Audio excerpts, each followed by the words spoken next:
Hi everyone, thank you so much for visiting my channel again. For those of you who don't know who I am, my name is Amanda. I am sorry for the lack of posting this week. It's been a busy couple days. There's been a lot going on in my family, and I promise I will have videos up every couple days. I don't know the schedule yet, but some people have been asking me if I can create a schedule, so I will create one, I promise, but I don't have one yet, so stay tuned for that. I promise I'll have one.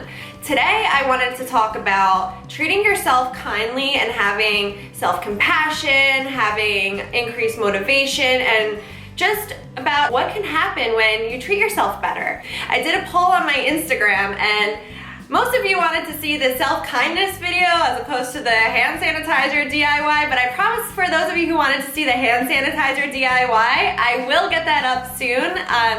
I love everything having to do with essential oils and making essential oils. I actually have a box underneath our kitchen sink that says Amanda's Apothecary. So I have every kind of essential oil in there, and I like to create sprays, all different experiments using those.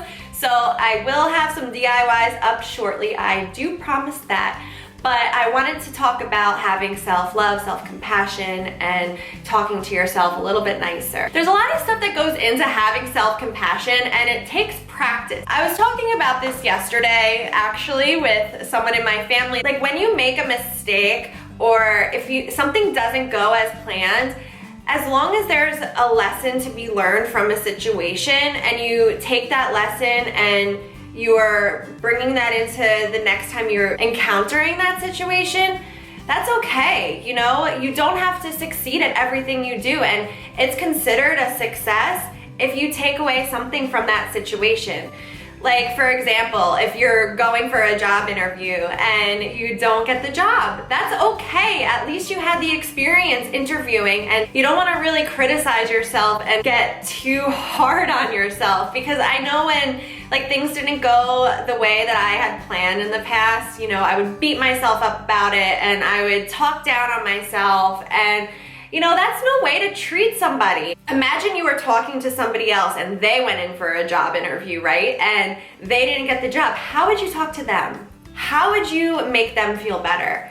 That's how you should be treating you, you know? And I'm just using a job interview as an example because that's the first thing that came to my head. But in any situation, you have to help yourself, pick yourself back up and just keep it moving, you know? It's all about using kinder words and using gentler words and making you feel better. It's so important to just treat yourself the way that you would treat your best friend. When you start having negative thoughts, observe them. Understand that you're having these negative thoughts. Like, it's total human nature to think negative sometimes. But try and turn those negative thoughts into a gratitude list. Like, I was actually having a conversation with my husband the other day, and we were talking about negative emotions and all these things, and I said, you know what, we should really just make a gratitude list, because we have so much to be grateful for. And when you realize all of the abundance that you have in your life, I was able to just sit there with him and talk about all the things that we were grateful for instead of harping on our negative. Like, sometimes you could get just so caught in your negative emotions that it consumes you. But instead of getting so caught in the negative, just understand that they're there and flip it to being grateful. I had my cup of coffee this morning, and I really enjoyed it, sitting with my cats and looking out my back door. I have my physical and mental health. You know, I don't struggle to walk down the street, and I'm able to plan dinner. I'm able to go food shopping and pick out food that I like. And if I want to eat healthy one day, I can eat healthy one day. If I want to eat unhealthy one day, I could eat unhealthy one day. And I have that choice, you know? I have the choice to choose the foods I want to eat. Like, it sounds so silly, but I'm grateful for that. Like, I have a comfortable bed I get to lay in every night, that I get to put my head on my pillow and snuggle with Brett. Like, those are things that I'm grateful for. And there's little things. Like, I'm so grateful that my cats jump on the countertop every single morning, and they wait for their food. It's the same routine. Like, I'm grateful for routine. And when I get caught up in the negative, I just have to think about all the things that I'm grateful for and all the things that are positive in my life. Even though I may want more and I may want more in my life, there's so much that is so good right now that I just have to be grateful for that. Could you imagine if the words that you talk to yourself appeared on your body? Like, how crazy is that? You know, like if you think about it in that sense. And could you imagine if your thoughts were actually broadcasted? So it really is just such a profound thing to say. Like there was a quote, and I'm gonna read it to you guys if I could find it. And I just wanna make it clear that having self-love does not mean that you're selfish or self-absorbed. It means that you understand the importance of treating yourself kindly and treating yourself with respect and treating yourself right. So I wanna make that clear that self-love is not selfish. Self-love is not self-centered. It is important. It helps to improve your mental and spiritual and physical health.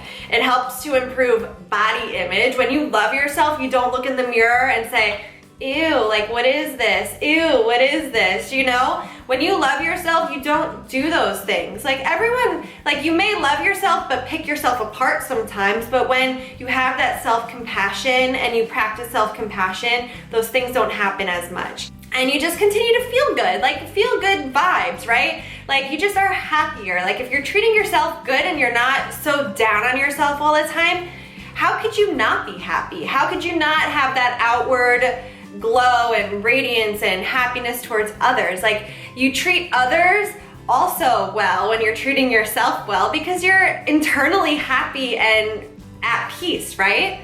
So I was reading something a little bit earlier, and self-compassion to yourself is no different than having compassion to others. Like think about what you experience when you talk to somebody about something that they're going through. You are empathetic, you express sympathy, you relate to them, and more times than not, you're not rolling your eyes or giving them an attitude or being an asshole when someone's going through something and someone's suffering. You have to understand that like when you're expressing compassion to others, you deserve to also have that same compassion to yourself. And we're not perfect people, like nobody's perfect. You aren't perfect, I am not perfect, and understanding that we have to deal with all of these imperfections all the time, it's okay. Like everyone's gonna fall short sometimes. It's not the end of the world. Like, you know, just understand, like in the beginning, like what I said, taking the lesson out of the situation and applying it to the next time you're in a situation that's similar. That's what's important. So I challenge all of you to write a letter to yourself. Don't judge yourself. Tell yourself how much you love you and how proud you are of where you are today. Write a gratitude list, and when you do these things, think about them. Don't just write it to write it, and look back on it and, you know, just let the thoughts flow and don't let any negativity get in the way. When you read it back and you see those negative words, because sometimes they may come into your letter, cross them out and switch it out with something positive. I promise it will make you feel better and you will start seeing that self-compassion. And if you start doing a gratitude list every day, I promise your perception will change and you will start seeing life in a better way. And you will start seeing yourself better too. I swear it works. And use those affirmations I was telling you about. You know, tell yourself that you are a good person. Tell yourself that you deserve all the success that you are experiencing. You know, an affirmation doesn't have to be something that's happening right now. It can be something that you really, really want to achieve too. So I believe that I am the queen of the world. No, just kidding. But like, if you really want to achieve something, you can use that as an affirmation and project it into the future as if it's happening right now. So that can be an affirmation for you. So I believe that I am the best positive YouTuber on the planet. No, but really, I really truly want to touch the lives of everybody, so I believe I am touching lives of women all over the world. And I believe that my positive inspiration helps others. I believe that I am an inspiring person. So those affirmations help me feel good about me. So try it. Look in the mirror and say them. Put Post-its on the mirror and say, I am beautiful. I am worthy. And see how your mindset changes. I swear. I challenge you to do this and you will feel better about you. See you guys next time. Thank you so much for visiting my channel. Have a great day, everyone.